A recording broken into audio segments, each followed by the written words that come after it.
በዘንድሮ የአረንጓዴ አሻራ መርሃ ግብር ዘርፈ ብዙ ጠቀሜታ ያላቸው 500 ሚሊዮን ችግኞችን ለመትከል ቅድመ ዝግጅት መጠናቀቁ የደቡብ ኢትዮጵያ ክልል ምክትል ርዕሰ መስተዳድር ዶክተር አበባየሁ ታደሰ ገለጹ። አረንጓዴ አሻራ ለተምሳሌት ሀገር ብልጽግና በሚል መሪ ቃል የበልግ አረንጓዴ ችግኝ ተከላ ማስጀመሪያ መርሃ ግብር በጌዲዮ ዞን ዲላ ዙሪያ ወረዳ ተካሂዷል። የጌዲዮ ዞን የመንግስት ኮሚኒኬሽን ላደረሰን ዘገባ መሰዊያ ህዝቅኤል። የአረንጓዴ አሻራ መርሃ ግብር በለውጡ መንግስት በዶክተር አብይ አህመድ አነሳሽነት ተጀምሮ የኢትዮጵያ ሁለንተናዊ ብልጽግናን ለማረጋገጥ ረዥም እይታ እንዳለው የገለጹት የደቡብ ኢትዮጵያ ክልል መንግስት ምክትል ርዕሰ መስተዳድርና የክልሉ ስራና ክህሎት ቢሮ ኃላፊ ዶክተር አበባየሁ ታደሰ በዚህም በዓለም አቀፍ ማህበረሰብ የተመሰከረለት ስኬት መመዝገቡን ነው የተናገሩት። ከዚህ ቀደም የተራቆቱ የደን ሀብቶችን መልሶ መገንባት ነው። ይሄ ለረጅም እይታ ያለው ስለ ኢትዮጵያ ብልጽግና ስናስብ የኢትዮጵያን የተፈጥሮ ሀብት ወደ ነበረበት ከመመለስ ይጀምራል። እኛ እንደ ብልጽግና ስብሰባና የተለያዩ ወርክሾፖች ይህንን የሚቀይሩት አይደለም።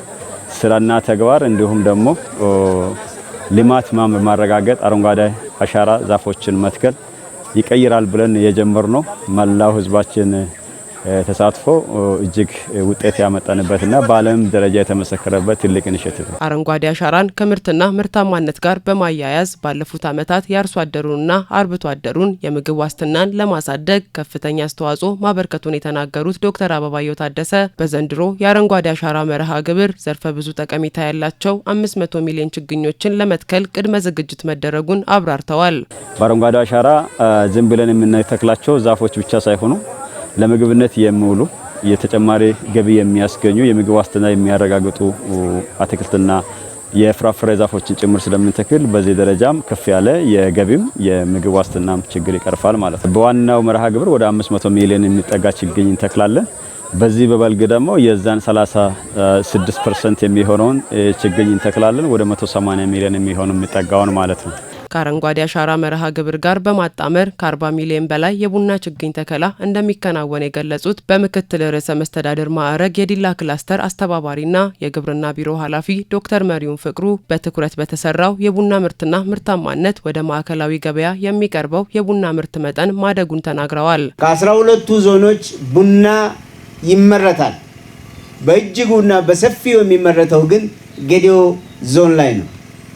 ከዚህም የተነሳ ነው አምና ለማዕከላዊ ገበያ ካቀረብነው ትልቁን ላዮን ሼር የሚባለውን ትልቁን ድርሻ የያዘው ጌዲዮ ዞን የሆነው ከ44000 ቶን 40000 ገደማ።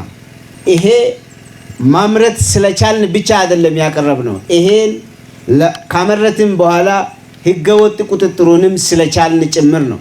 ይሄን ካመረትን በኋላ የህገወጥ ቁጥጥሩን ስለቻልን ብቻም ሳይሆን በትክክል አምራቹ ካመረተው ምርት ተጠቃሚ እንዲሆን ስላስቻልንም ጭምር ነው። የብልጽግና ፓርቲ የአርሶ አደሩንና የአርብቶ አደሩን የምግብ ዋስትናን ለማረጋገጥ ዋነኛ የትኩረት አቅጣጫው በመሆኑ አመራሩ ይህንን ለማሳካት ሊሰራ እንደሚገባም ዶክተር መሪሁን አስገንዝበዋል። የጌዲኦ ዞን ዋና አስተዳዳሪ ዶክተር ዝናቡ ወልዴ ቀደምት አባቶቻችን በባህላዊ መንገድ የጀመሩትን ደንን የማልማትና አፈርን የመጠበቅ ስነ ዘዴ በዘመናዊ መንገድ በአረንጓዴ አሻራ ታግዞ የዞኑን የቡናና እንሰት ምርት ሽፋን ለማሳደግ ማስቻሉን ነው የገለጹት።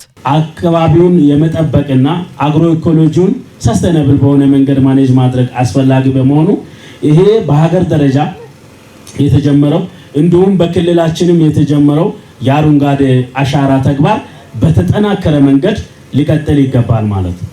እንደ ዞናችን አሁን ባለው ሁኔታ በዚህ አመት በዘንድሮ አመት 32 ሚሊዮን በላይ የተለያዩ ዘርፈ ብዙ ጠቀሜታ ያላቸው ችግኞች በዚህ በአረንጓዴ አሻራ የሚተከሉ ሲሆን ከዚህ ጎን ለጎን ቀድመን በራሳችን ደረጃ እንደ ዞን ኢኒሼቲቭ የጀመርነው የእንሰት ተከላ ሁኔታ በሁሉም አርሶ አደር በየትኛውም መሬት ጾም በማያድር መንገድ ከ56 ሚሊዮን በላይ የእንሰት ችግኝ ይተከላል ማለት። አረንጓዴ አሻራ መርሃ ግብር ከተጀመረ ወዲህ የዞኑ የቡና ምርትና ምርታማነት ማደጉን የተናገሩት የዞኑ ምክትል አስተዳዳሪና ግብርና መምሪያ ኃላፊ አቶ ተገኝ ታደሰ በተለይ የአርሶ አደሩን ቡና ነቅሎ በአዲስ የመተካትና በክላስተር የማልማት ተግባር ውጤት ማምጣቱን አብራርተዋል። በዚህ አመት ብቻ ከ10 ሚሊዮን በላይ ችግኞችን ለተከላ ዝግጁ በማድረግ በጥቂት መዋቅሮች ላይ ብቻ ሲከናወን የነበረውን ገና በ2012 ዓመተ ምህረት ሲጀመር በዲላ ዙሪያ በቦላ ቀበሌ በ4 ሄክታር በ7 አርሶ አደሮች የተጀመረውን የቡና ልማት ኩታ ገጠም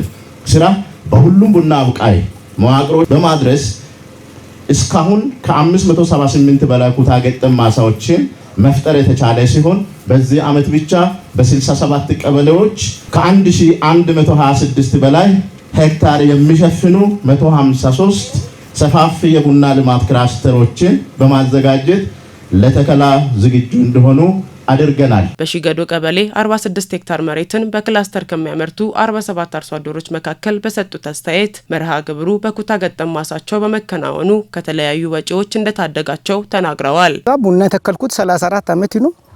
34 ዓመት ላይ አልተጠቀምኩም። ተክላለሁ፣ ሰራለሁ፣ ቆፍራለሁ። በዚህ አሰራርና በዚህ አረንጓዴ አሻራ በዚህ አይነት መንግስትም እየደጎማ እያደረገን እየረዳን ከምንቀጥል ከሆነ ብዙ ለውጥ እናገኛለን። አገኛለሁ ብዬ ተስፋ አደርጋለሁ። ግብርና ባለሙያዎችም ብዙ አግዞናል። በጉድጓድ ቁፋሮ፣ የማሳ የጉቶ ነቀላ፣ የተለያዩ ነገሮች ላይ በእኛ ላይ ወጪ የሚወጣው ሁሉ ቀንሶ እኛ ለመርዳት ችግኝ ሁሉ ለማቅረብ የጉልበት ስራ ሁሉ እየረዱን ብዙ እንደረዱን ነው። ዘገባው የጌዲዮ ዞን የመንግስት ኮሚኒኬሽን አገልግሎት መምሪያ ነው። በኢትዮጵያ ቀይ መስቀል ማህበር የወላይታ ቀይ መስቀል ቅርንጫፍ በዳሞት ጋሌ ወረዳ በተከሰተው የመሬት መንሸራተት አደጋ ለተጎዱ ወገኖች ግማሽ ሚሊዮን ብር የሚገመት የአይነት ድጋፍ አደረገ። የወላይታ ዞን አደጋ ስጋት ስራ አመራር አቶ አዲሱ ሶርሳ በወቅቱ በወረዳው በተከሰተው የመሬት መንሸራተት አደጋ ምክንያት በሰውና በንብረት ላይ ጉዳት መድረሱን ተከትሎ ቀይ መስቀል ማህበር የሰጠው አፋጣኝ ምላሽ የሚመሰገን መሆኑን ጠቁሟል። ተፈናቃዮችን ከስጋት ነፃ አካባቢ ከማስፈርና አስፈላጊውን ድጋፍ ከማቅረብ ስራዎች ጎን ለጎን ጊዜያዊ አደጋ የመከላከያ ማዕከላት ማቋቋም ጀምሮ የሚሰበሰቡ ሀብቶች ለታለመው ዓላማ እንዲውሉ ትኩረት ይደረጋል ብለዋል።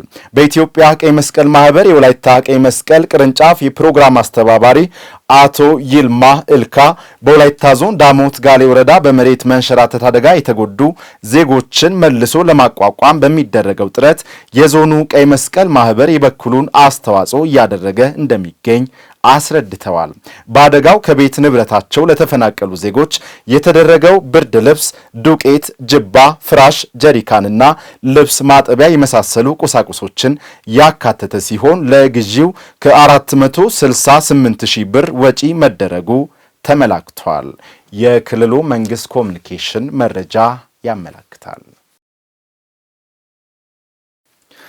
የክልሉ ርዕሰ መስተዳድር ጥላሁን ከበደ በጋሞ ዞን በጋጮ ባባና ሌሎች ወረዳዎች በደረሰው ድንገተኛ የመሬት ናዳ አደጋ የተፈናቀሉ ዜጎችን በቋሚነት ለማስፈር እየተደረገ ያለውን የቦታ ዝግጅት የመስክ ምልከታ አደረጉ።